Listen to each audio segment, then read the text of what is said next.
Buenos días, vamos a seguir con el Quijote. Antes de nada os digo que... A ver, que quitamos esto de en medio. Ahí.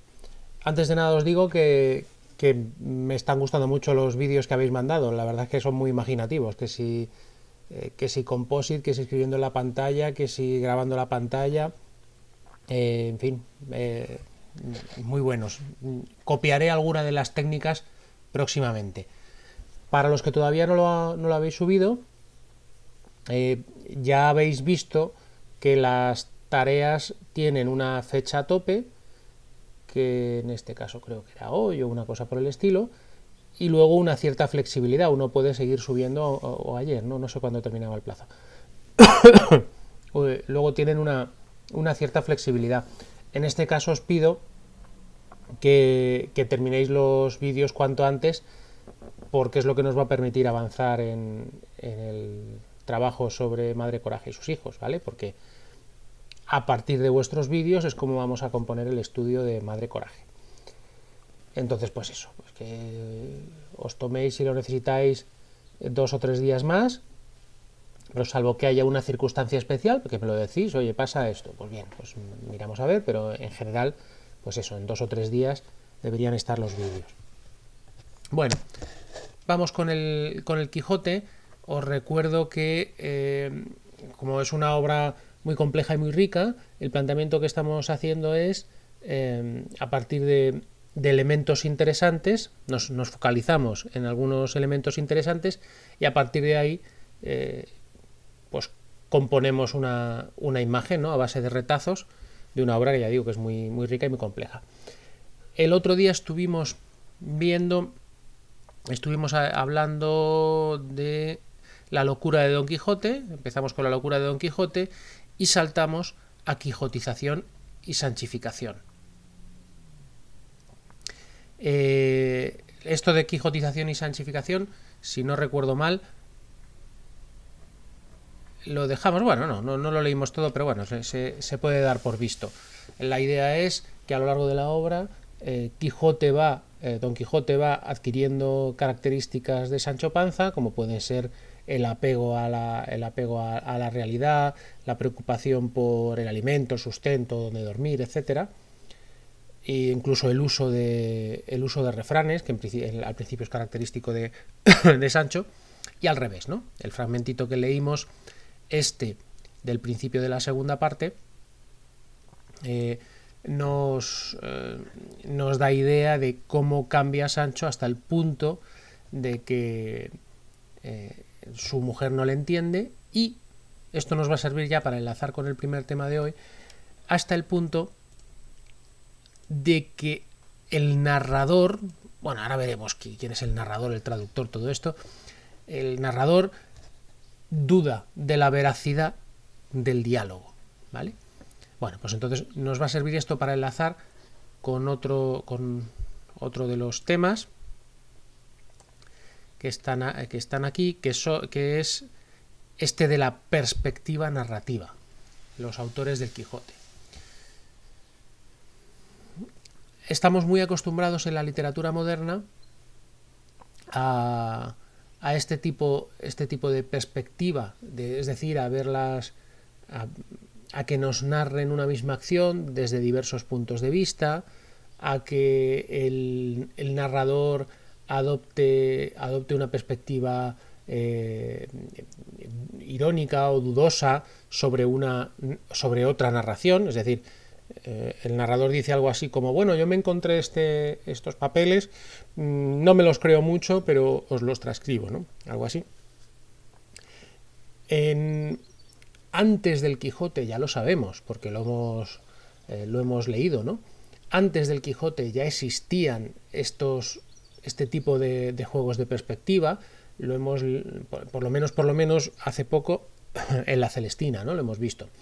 En la Celestina, el Fernando de Rojas decía al principio que él se había encontrado el primer acto y había decidido continuar, lo cual lo situaba en una cierta perspectiva. Y habíamos mencionado también a propósito de la Celestina, si no recuerdo mal, habíamos mencionado que en los libros de caballerías este recurso del manuscrito encontrado no era infrecuente. Y habíamos mencionado a este respecto un libro, hay bastantes que lo utilizan, pero bueno, pues por tener una referencia, una cita a la que referirnos, que es el libro del Caballero Cifar. El libro del Caballero Cifar comienza diciendo que es una traducción de unas crónicas que se han encontrado. Digamos que este recurso a que lo que se está narrando proviene de unas crónicas o de unos libros de historia, ¿no? Que el narrador simplemente transcribe o cambia el estilo de narración, pero que su origen es otro. Eso existía ya en los libros de caballerías. Lo que hace Cervantes es llevar ese juego del autor ficticio al extremo, ¿vale? Vamos a leer estos dos fragmentitos de crítica literaria sobre él. En particular el segundo nos resultará útil, este de Santiago Fernández Mosquera. Como os dije el día anterior, os lo recuerdo, no es necesario, no es objeto de este curso que sepáis, o sea, no puntúa positivamente en ningún sentido que uno se sepa el nombre de los críticos literarios, ¿vale? Lo que nos interesa son las ideas. Simplemente traigo aquí las palabras literales de los críticos para que nos vayamos acostumbrando a ir a las fuentes, ¿no? Bueno, vamos con este primer fragmentito de George Halley sobre la perspectiva narrativa, los autores del Quijote. En los libros de caballerías encontró Cervantes un tema pintiparado para la parodia, y con él un modo de contar que reclamaba el mismo tratamiento que ésta. De tema y modo se sirvió en Don Quijote para lograr la doble finalidad del regocijo cómico y de la enseñanza didáctica. Pero en el proceso de satirizar la técnica narrativa de los libros de caballerías, Cervantes utilizó los procedimientos de estos y los amplió con tal habilidad que en sus manos los gastados moldes recobraron una más fresca expresividad. Parece ahí que hay un corte. Mediante su manejo del autor ficticio, uno de los tópicos favoritos del género caballeresco, Cervantes se las ingenió para poner ante el lector una novela ya conclusa y a la vez todavía en proceso de realización, la interacción dinámica de una historia con sus narradores dramáticos y sus lectores teatralizados. Bueno, este fragmentito simplemente nos sirve para recordar que es una técnica procedente, esta del manuscrito encontrado o el autor ficticio, según cuenta el mago Onimorón, el caballero salió, digamos que hay un autor ficticio, ese mago, que sirve al narrador como una perspectiva, ¿no? Le da, en el caso de los libros de caballerías, se busca un mayor exotismo o se busca una mayor relevancia de la historia. Pero ya veremos que Cervantes utiliza esto simplemente como un punto de partida. Dice este autor Halley que una de las finalidades de la aparición de este narrador ficticio en el Quijote tiene que ver con la parodia. Digamos que exagera el uso del autor ficticio hasta llevarlo al absurdo. Digamos que si en los libros de caballerías se buscaba un autor exótico, pues aquí se lleva al extremo hasta el ridículo, ¿no? Pero no solo eso. Vamos a leer este fragmentito de Santiago Fernández Mosquera. Es muy interesante, ¿no? Es de referencia. Los autores ficticios del Quijote se titula. Y esta primera frase es fundamental para que uno no se vuelva loco con los autores ficticios del Quijote. Es difícil explicar el desarrollo del recurso congruentemente. Es decir, ya vamos a ver que Cervantes mezcla diversos autores y diversos traductores que no son total y plenamente congruentes. hay veces que se pierde la lógica. Dice, pero bueno, pero esto no lo estaba narrando no sé quién, esto no lo estaba narrando no sé cuántos. Lo que sí es congruente es el efecto que produce sobre el lector. ¿Vale? Existen algunas, sigue Fernández Mosquera, existen algunas incoherencias dentro de la propia novela que impiden la articulación perfecta de tan complicado engranaje. Aquí atenderemos exclusivamente a los autores de la obra tomada unitariamente, sin examinar aquellos de las narraciones intercaladas que aún enriquecen y complican más el recurso. Este tiene un sinfín de implicaciones teóricas y multitud de reflejos en la obra. O sea, no sé si recordáis, no he insistido mucho en ello, os comenté que en la primera parte del Quijote hay historias intercaladas, pero historias intercaladas que llegan a ser novelas breves, ¿no? Que habitualmente son narradas por uno de los personajes de la historia principal. Lo que dice aquí Fernández Mosquera es que, bueno, de esos narradores nos vamos a olvidar. Vamos a hablar solo de los narradores ficticios de la historia principal. Vale. Y bueno, pues dentro de estos narradores de la parte principal, ¿no? Quitando las historias intercaladas, el primero que menciona es el autor de los 8 primeros capítulos. Veis que van a estar por apartados: el autor de los 8 primeros capítulos, el editor, el traductor, Cide Hamete Benengeli, ¿vale? Y bueno, Cervantes,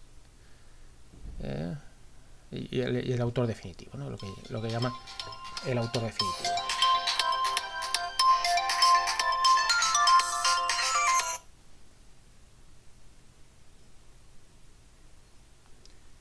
No voy a parar porque el otro día me hizo un lío. Tengo que hacer una operación un segundito. El otro día paré y me tiré juntando los vídeos un montón de tiempo.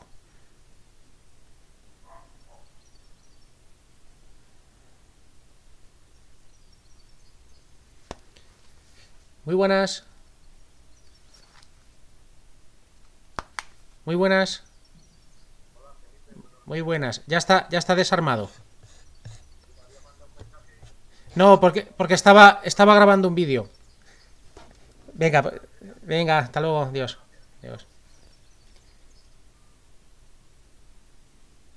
A ver. Venga, va. Perdonad. Bueno, luego lo intentaré editar en la versión definitiva. Bueno, el autor definitivo, bueno, y que empezábamos por el autor de los 8 primeros capítulos. ¿Recordáis que esos 8 primeros capítulos corresponden con la primera salida del Quijote y hay una hipótesis con muchos argumentos a favor que dice que la primera versión del Quijote era como una novela ejemplar, recordáis las novelas de Bandello, las novelas a imitación del autor italiano Bandello, que eran novelitas breves, ¿no? Como son las novelas ejemplares. Bueno, pues lo que se piensa es que es probable que la primera versión del Quijote fuera una novela ejemplar. Vale. El autor de los 8 primeros capítulos. En los primeros capítulos de la primera parte aparecen distintos autores que son, sin mediar explicación, reducidos a uno. En el capítulo 8, ¿no?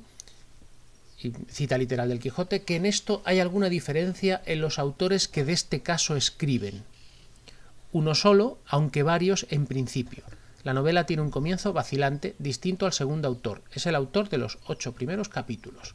Bueno, al principio de la obra parece que hay una voluntad de hacer una parodia de los libros de caballerías, y entonces se mencionan unas crónicas, se mencionan unos autores, no hay mucha coherencia. Entonces, los primeros 8 capítulos lo conceptuamos como una excepción en la que hay una alusión poco clara, poco coherente a unos autores. Vale. Benengeli, ya veremos quién es Benengeli. Benengeli no puede ser el autor de los 8 primeros capítulos porque estricta y novelísticamente aún no había nacido. Sin embargo, la presencia de un historiador está latente en estos primeros capítulos, y hasta el propio protagonista lo interpela directamente. Pero es una posibilidad, un tópico de las novelas de caballerías que aún no fue personalizado y que probablemente Cervantes no había previsto en sus particularidades.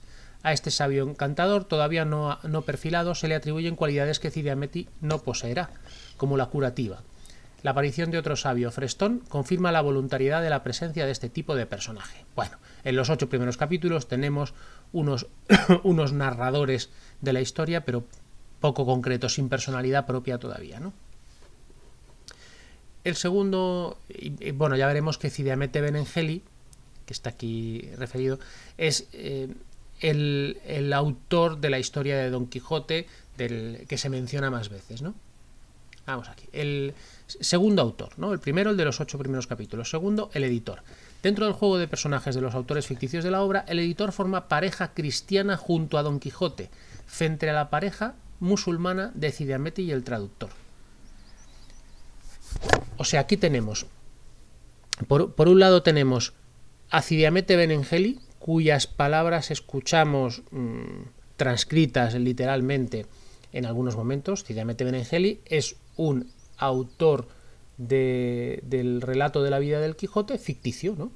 Ficticio y musulmán, ¿vale? Luego tendremos otro segundo autor que lo veremos el siguiente, que está conceptuado como el traductor, que ese es el que traduce la obra de Cide Hamete Benengeli al castellano, ¿vale? Tenemos, por eso dice que esa es una pareja de autores, me parece que dice, una pareja de autores musulmán, que producen filtros, ¿no? El hecho de que estemos escuchando a un determinado autor o otro produce un filtro, lo escuchamos de una manera un poquito diferente, esa pareja. Y luego dice que hay un autor cristiano, que vamos a ver ahora mismo, que es el editor, que es el que recopila el texto de Cide Hamete Benengeli. Ya veremos que se lo encuentra en un rastrillo de Toledo, ¿vale? Se encuentra las crónicas, ¿no?, de Cide Hamete Benengeli, y busca un traductor y digamos que recopila, y lo que es importante, su voz, sus opiniones, las opiniones del editor, también brotan en algunas ocasiones a lo largo de la obra. Es decir, escuchamos la voz del narrador musulmán de Cide Hamete Benengeli, transcrita, y de pronto el editor cristiano opina sobre lo que dice Cide Hamete Benengeli. O sea, en episodios del estilo de, bueno, dice Cide Hamete Benengeli que pasó esto, pero... ¿vale? O sea, que ahí se crea un juego. Se crea otro juego con el traductor. El editor hay veces que se fía o no del traductor. Bueno, seguimos adelante. Estábamos con el editor. Un detalle de complicidad entre el caballero y el editor es su desconfianza por la raza del autor moro. Don Quijote desconfía de Cide Hamete y el editor lo hace también. O sea, Don Quijote, que hace mención explícita de sus narradores, ¿no?, de los que vayan a contar mi historia, ¿no?, cuando opina, sobre todo en la segunda parte, sobre quién es el narrador de su historia, Cide Hamete Benengeli muestra desconfianza porque es musulmán, ¿no? Y esa misma desconfianza la encontramos en el editor cristiano de la historia de Don Quijote, que también opina, ¿no? Por eso habla aquí el crítico sobre esa pareja cristiana de Don Quijote y el editor, y por otro lado la pareja musulmana de Cide Hamete Benengeli y el traductor. Vale. El traductor. Pasamos aquí. El traductor. El traductor es una parte más del esquema de los autores ficticios que proponemos. No es especialmente relevante por la cantidad de intervenciones, pero es estructuralmente imprescindible. El traductor saca a la luz la historia de Cide Hamete que el editor no entendía. Es el primer intermediario entre la historia de Cide Hamete y el lector. El recurso de la traducción obedece, en principio, a una parodia caballeresca, como tal es tenido en la primera parte del Quijote. Sin embargo, en la segunda, como sucede con el tópico del autor ficticio y solidariamente con él, la presencia de intervenciones del traductor son más numerosas. Es decir, en la primera parte, el traductor es simplemente una burla. Si en el libro del Caballero Cifar, por ejemplo, se habla de que la obra es escrita por un autor musulmán y se le ensalza, ¿no? Es una cosa muy exótica, ¿no? Y se ensalza su exotismo, digamos. En el caso del Quijote, resulta que en lugar de ser un musulmán lejano y misterioso, ¿no? De tierras lejanas, resulta que el traductor es un morisco de Toledo, digamos, un elemento mucho más cercano y exento totalmente de ninguna gloria para el lector de la época, digamos que es un musulmán de andar por casa. Es digamos que sería la diferencia entre que el traductor fuera actualmente un estudioso de Bagdad, que para nosotros es algo lejano, ¿no? Y exótico, o que el traductor fuera un obrero de la construcción de aquí, ¿no? O sea, hay una diferencia entre la cercanía y una intención paródica en esa primera parte. Lo que pasa es que fijaos lo que dice el crítico. En la segunda parte explota mucho más Cervantes la voz del traductor y la del autor ficticio. Es decir, ya los utiliza para jugar con perspectivas de manera mucho más clara. Bueno, llegamos así a Cide Hamete Benengeli, que es, en palabras del crítico, es, como hemos visto páginas arriba, el autor de la historia de Don Quijote, al menos el principal. Sin embargo, cabe pensar qué es lo que nos queda de lo escrito por Hamete después de una traducción, una presentación del editor y otra intervención final. Pero la intuición de un lector inocente es que el autor de la mayoría de las palabras que lee en el Quijote son de Cide Hamete. El origen de un autor ficticio moro tiene mucho que ver con la parodia de los libros de caballerías. Es indudablemente la chispa de su nacimiento en la obra de Cervantes, y su caracterización debe mucho a estas novelas. Recordemos que Montalvo es el editor, como nosotros lo entendemos en el Quijote, del Amadís y Elisabat su autor primero, ¿vale? O sea, en el Amadís de Gaula, yo he estado mencionando todo el rato el libro del Caballero Cifar, pero también nos vale el Amadís de Gaula, que es un libro de caballerías que sirve de referencia al Quijote en muchas cosas. El Amadís de Gaula tiene un autor musulmán, igual que Don Quijote, que sería Elisabat, y un editor castellano, que sería Montalvo, el que firma, ¿no? la obra.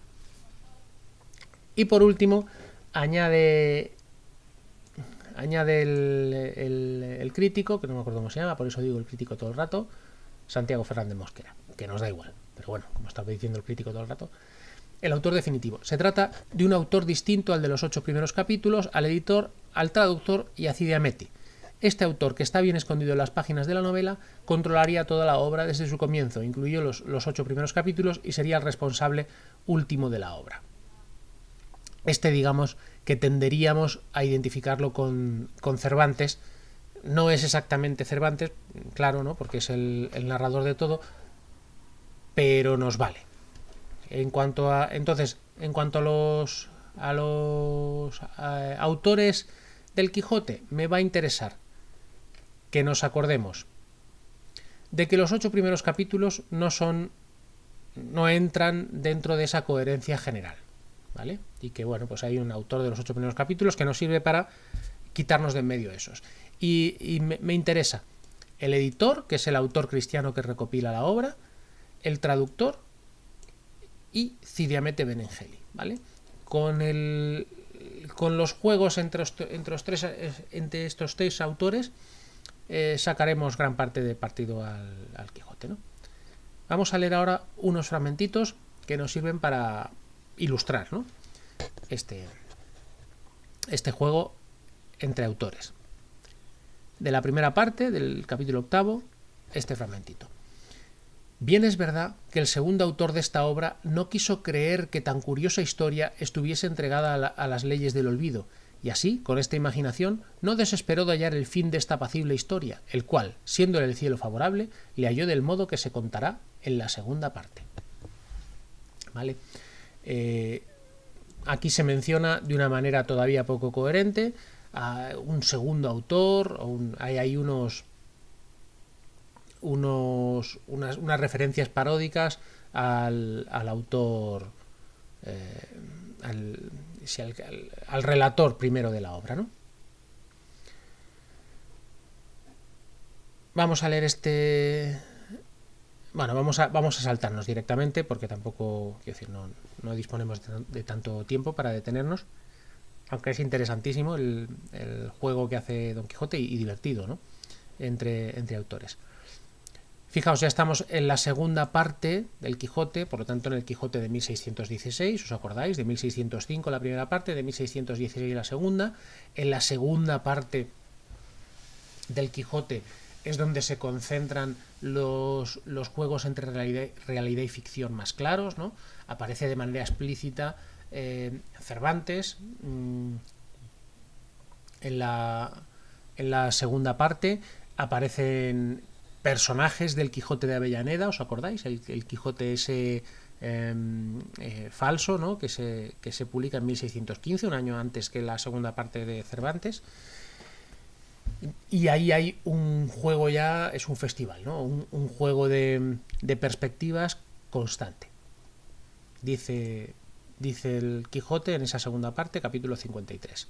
Esto dice Cidiamete, filósofo mahomético, porque esto de entender la ligereza e inestabilidad de la vida presente y de la duración de la eterna que se espera, muchos sin lumbre de fe, sino con la luz natural, lo ha entendido.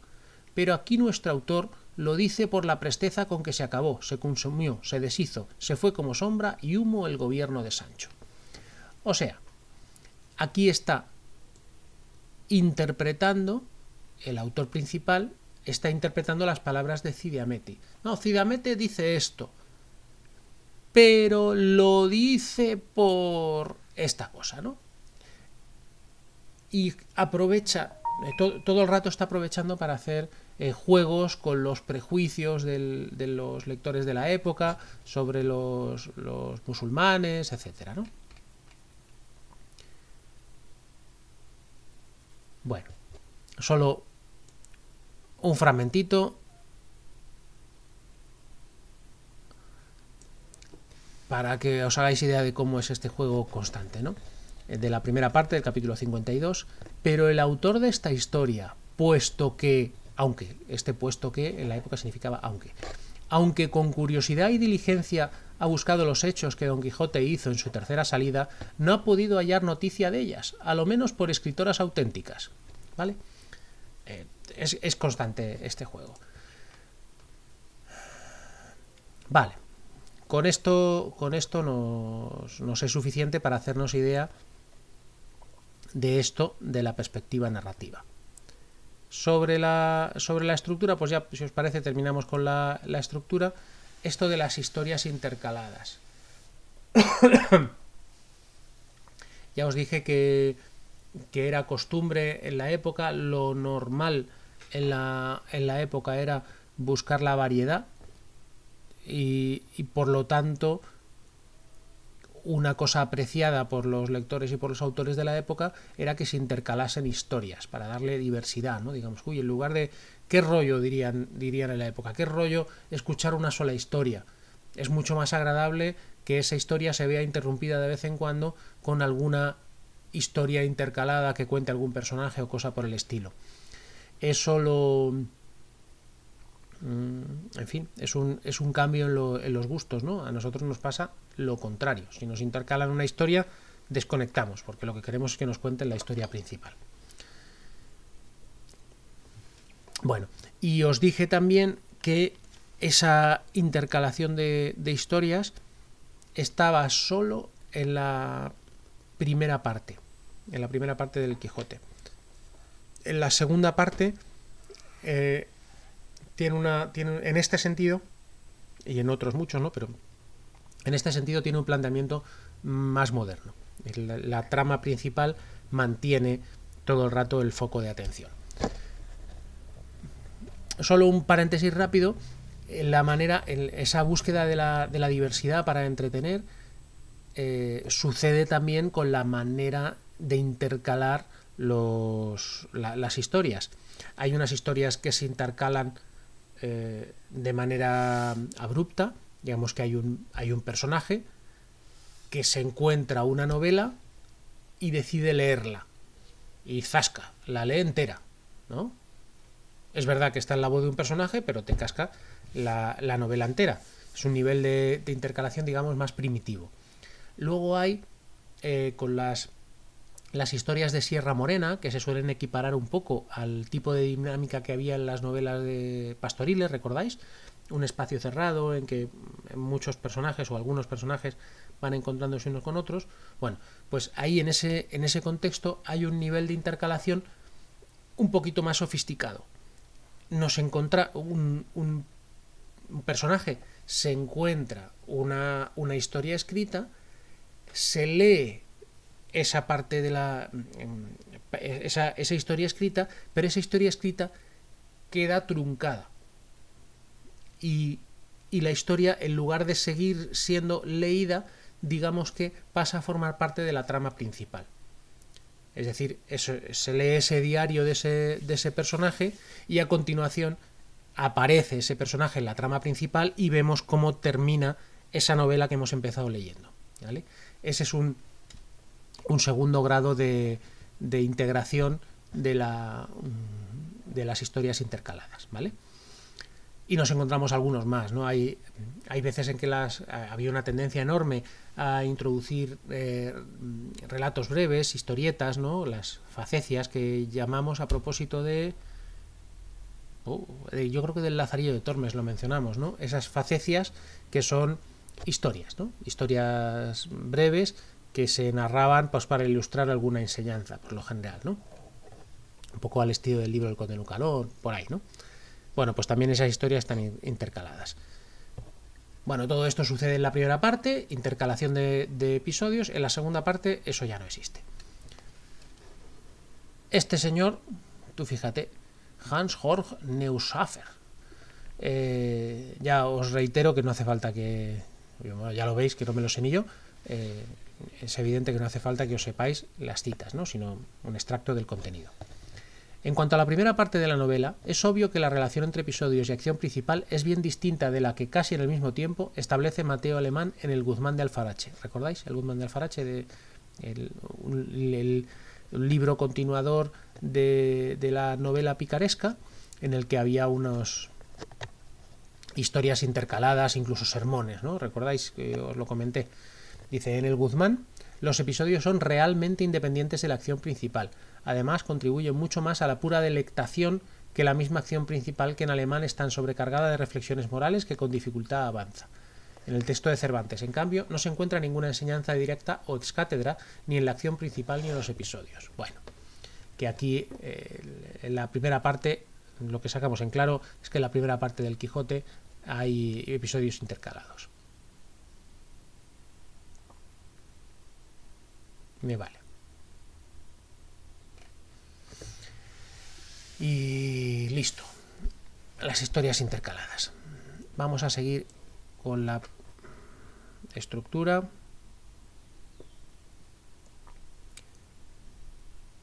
Me interesa...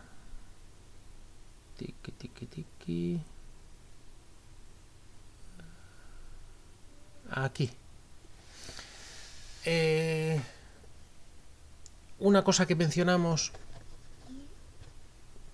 pues no sé, la introducción de la obra, es como, esto no está explícitamente escrito aquí, pero os lo cuento.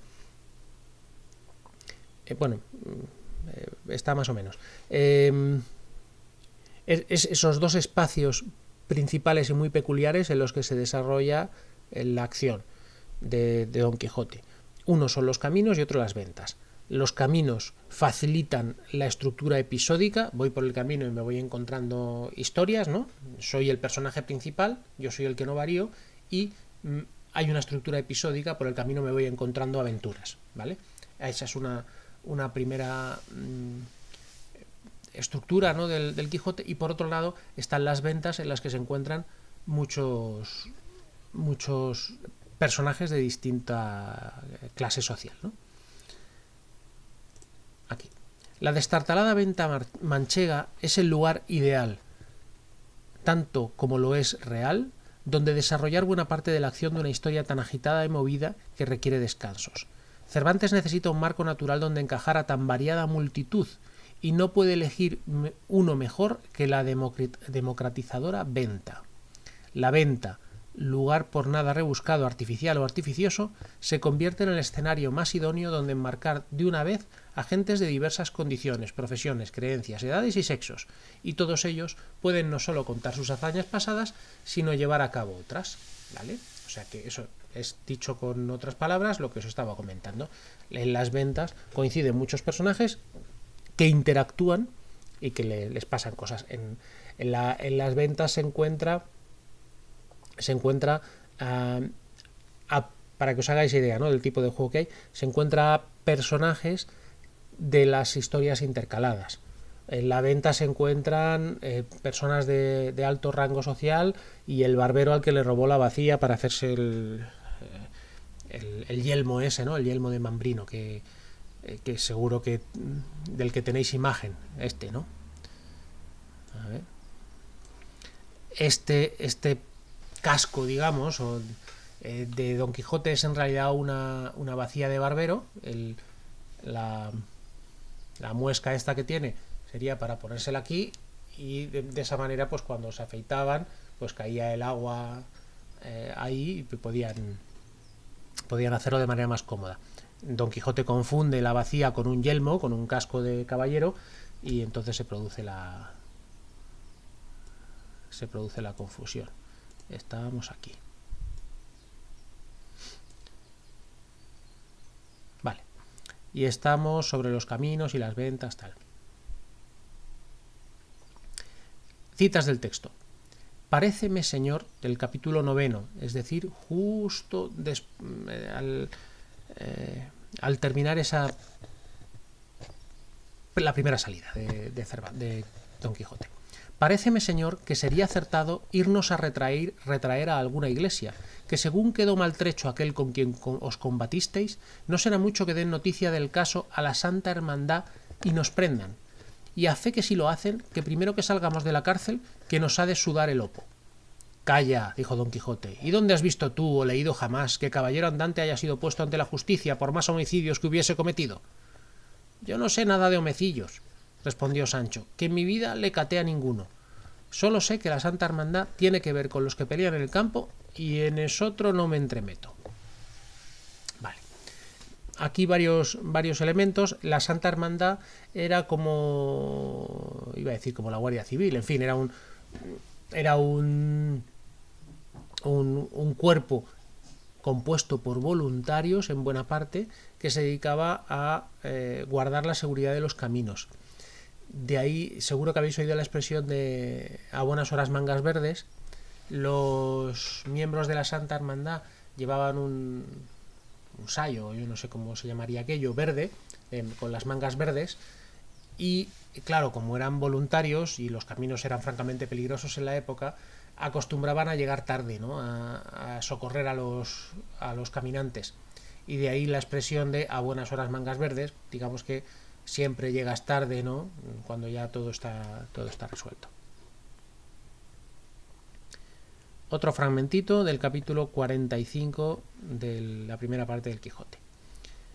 Alzando el lanzón, que nunca le dejaba de las manos, le iba a descargar tal golpe sobre la cabeza que, a no desviarse el cuadrillero, se le dejara allí tendido. El lanzón se hizo pedazos en el suelo, y los demás cuadrilleros, que vieron tratar mal a su compañero, alzaron la voz pidiendo favor a la Santa Hermandad.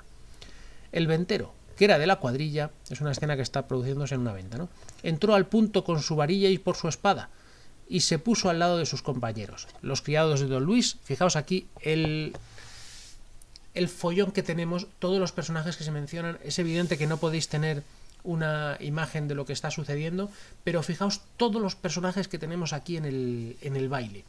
Estamos en una venta, han sucedido cosas, nos da igual, y como hay personajes de la venta, personajes de fuera, Don Quijote, Sancho, un montón de personajes que os voy a ir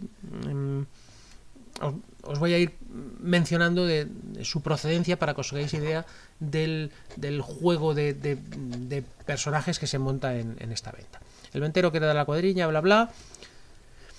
El barbero, viendo la casa revuelta, tornó a asir de su albarda, y lo mismo hizo Sancho. Aquí están discutiendo, ¿os acordáis lo que acabo de contar de la bacía de barbero que utiliza de yelmo Don Quijote? Bueno, pues el asunto es que Don Quijote le roba la bacía al barbero porque lo confunde con un caballero, entonces le tira de su burro, me parece que es, le tira de su burro y le coge la bacía, la lleva en la cabeza diciendo, bueno, que ese es el yelmo de Mambrino, y al cabo de un tiempo coinciden el barbero y Don Quijote y Sancho en una venta. Y entonces el barbero se dirige a Sancho y le dice, oye, esta bacía es mía, tal, y empiezan a discutir. ¿Qué es lo que pasa aquí? Y esto es uno de los episodios más significativos de la mezcla entre realidad y ficción del Quijote. ¿Qué es lo que pasa aquí? Que hay unos personajes que conocen a Don Quijote y fingen que creen que la bacía es el yelmo de Mambrino, tal y como dice Don Quijote. Fijaos, aquí la realidad ya no se presenta tal cual es, sino que se presenta adaptada a la visión de Don Quijote. ¿Recordáis que os mencioné que eso pasaba? Vale, pues hay unos personajes que hacen eso y que defienden que se trata de un yelmo, y hay otros personajes que no saben nada de la historia y que defienden que aquello es una bacía, ¿no? Y entonces aquí es cuando llega la resolución de Don Quijote, que dice, bueno, no vamos a discutir, esto es un baciyelmo. Entonces este ejemplo del baciyelmo, que es un objeto que se encuentra a caballo entre la realidad y la ficción, ¿no? Entre la realidad de que es una bacía y la ficción de que es un yelmo, el baciyelmo se convierte en una imagen muy gráfica de esta mezcla entre realidad y ficción en el Quijote. Vamos a leer el fragmento y fijaos también en el papel que juega aquí Don Quijote. Aquí este fragmento es muy significativo porque tenemos un montón de personajes en una venta, es una de las características de algunos de los pasajes del Quijote, la confluencia de un montón de personajes, y fijaos también en el papel que hace aquí Don Quijote, ¿vale? Voy a ver si soy capaz, bueno, no, interrumpiría alguna vez, venga, va. El ventero, que era de la cuadrilla, entró al punto por su varilla y por su espada y se puso al lado de sus compañeros. Los criados de don Luis rodearon a don Luis, porque con el alboroto no se les fuese. El barbero, viendo la casa revuelta, tornó a asir de su albarda, y lo mismo hizo Sancho. Don Quijote puso mano a su espada y arremetió a los cuadrilleros. Don Luis daba voces a sus criados para que le dejasen a él y acorriesen a Don Quijote, y a Cardenio y a don Fernando, que todos favorecían a Don Quijote. Este Cardenio es un personaje de una historia intercalada, ¿vale? Es una historia intercalada que comienza en un texto escrito y termina, digamos que presencialmente. Y Cardenio, bueno, vale. El cura es uno de los amigos de Don Quijote, de su pueblo original, que ha ido a buscarle, ¿no? O sea, tenemos aquí personajes de una historia intercalada, tenemos personajes del pueblo de Don Quijote, tenemos a Don Luis, que es un noble, ¿no?, que se había escapado. El barbero... El cura daba voces, la ventera gritaba, su hija se afligía, Maritornes lloraba. Maritornes es una mujer muy fea, que se la describe como muy fea, de la venta, que Don Quijote confunde con una princesa, ¿no? Tenemos ahí un popurrí. Dorotea estaba confusa, Lucinda suspensa y Doña Clara desmayada. El barbero, estos son damas, digamos, ¿no?, que forman parte de otra historia. El barbero aporreaba a Sancho, Sancho molía al barbero. Don Luis, a quien un criado suyo se atrevió a asirle del brazo porque no se fuese, le dio una puñada que le bañó los dientes en sangre. El oidor, digamos, como un juez, hay ahí un oidor, un elemento, tenemos ahí un elemento real, ¿no? Tenemos un juez junto a un personaje que está ahí a caballo entre la realidad y la ficción, como es Cardenio, ¿no?, que es un personaje de una novela intercalada. El oidor le defendía. Don Fernando tenía debajo de sus pies a un cuadrillero, midiéndole el cuerpo con ellos muy a su sabor. El ventero tornó a reforzar la voz pidiendo favor a la Santa Hermandad. de modo que toda la venta eran llantos, voces, gritos, confusiones, temores, sobresaltos, desgracias, cuchilladas, mojicones, palos, coces y efusión de sangre. Y en la mitad de este caos, máquina y laberinto de cosas, se le representó en la memoria de Don Quijote que se veía metido de hoz y de coz en la discordia del campo de Agramante, y así dijo, con voz que atronaba la venta: «Ténganse todos, todos en vaines, todos se sosieguen, óiganme todos si todos quieren quedar con vida». A cuya gran voz todos se pararon. Fijaos, aquí lo que sucede es, hay un caos enorme de gente pegándose en la venta de distinta condición, tal, bueno, ya lo hemos visto retratado, y Don Quijote, impulsado por la ficción, dice, recuerda la discordia del campo de Agramante, que es una historia de una novela de caballerías, recordando esa circunstancia, pero ¿qué es lo que hace? Dice en voz alta, da una orden de que todos dejen de pegarse, que tiene efecto. Entonces, sus palabras, aunque motivadas por una ficción, tienen el efecto de ser las palabras más razonables que se dicen ahí. Estáos quietos todos, que si no, no va a quedar nadie con vida. Y en ese momento todo el mundo se para y habla Don Quijote, a continuación, ese fragmento ya lo tenemos, habla Don Quijote sobre... habla como una persona razonable, digamos, ¿no? Bueno, este juego entre locura y cordura ya hablamos de él el otro día. Vamos a por otro tema, ya breve, ¿no? Porque no me queda demasiado tiempo. Vamos, por ejemplo, pues aquí, ¿no? Sobre los libros de caballerías. Voy directo, ¿no? Cervantes, lector atento y buen conocedor, es de una crítica literaria que habla sobre los libros de caballerías en el Quijote. Cervantes, lector atento y buen conocedor de la narrativa caballeresca, ora le muestra innegable afición, ensalzando liberalmente sus libros de caballerías predilectos, ora se burla oblicuamente de ella o la ataca frontalmente, manifestándole marcada hostilidad. O sea que digamos que la manera en la que se tratan los libros de caballerías oscila entre una admiración que le hace tomar algunos recursos de esa literatura y la burla, ¿no? Un ejemplo de ello es el capítulo 6, que es muy citado. El capítulo 6 del Quijote es en el que queman los libros de Don Quijote. Sus amigos, el cura y el barbero, preocupados porque ha perdido la razón, y pues deciden hacer desaparecer la biblioteca de Don Quijote porque consideran que es el origen de sus males, ¿no?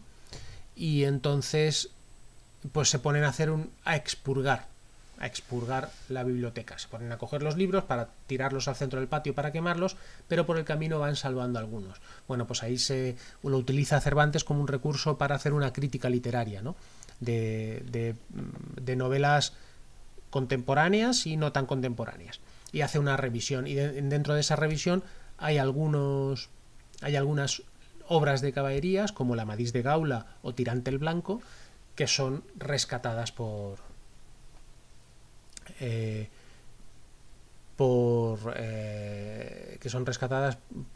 el cura y el barbero, y bueno, pues por tanto se entiende que también por Cervantes, ¿no? Este es un fragmentito de ese momento, del capítulo 6 del escrutinio de libros, el que os acabo de mencionar. «Válame Dios», dijo el cura dando una gran voz, «que aquí esté Tirante el Blanco. Dádmele acá, compadre, que hago cuenta que he hallado en él un tesoro de contento y una mina de pasatiempos. Aquí está don Quirieleisón de Montalbán, valeroso caballero, y su hermano Tomás de Montalbán, y el caballero Fonseca, con la batalla que el valiente de Tirante hizo con el alano, y las agudezas de la doncella, placer de mi vida, con los amores y embustes de la viuda reposada, y la señora emperatriz, enamorada de Hipólito su escudero. Dígoos verdad, señor compadre, que por su estilo es este el mejor libro del mundo.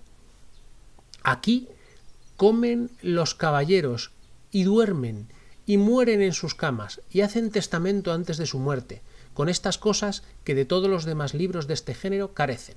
Con todo eso, os digo que merecía el que le compuso pues no hizo tantas necesidades de industria que le echaran a galeras por todos los días de su vida. Llevadla a casa y leedle, y veréis que es verdad cuanto de él os he dicho. Fijaos lo que alaba de Tirante el Blanco, y es que, digamos que es más realista. Frente a caballeros que, pues eso, si lo equiparáis a lo que sucede en nuestra época con los superhéroes, pues os hacéis idea.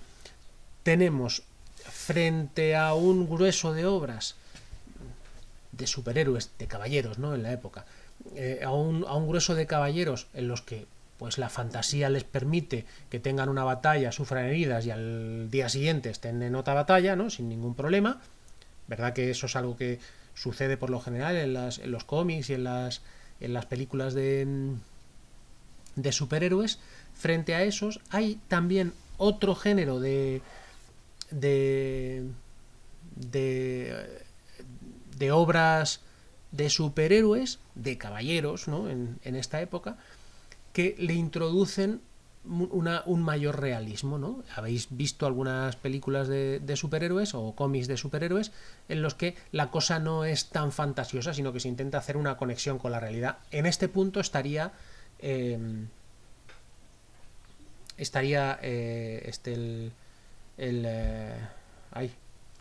Tirante el Blanco, ¿vale?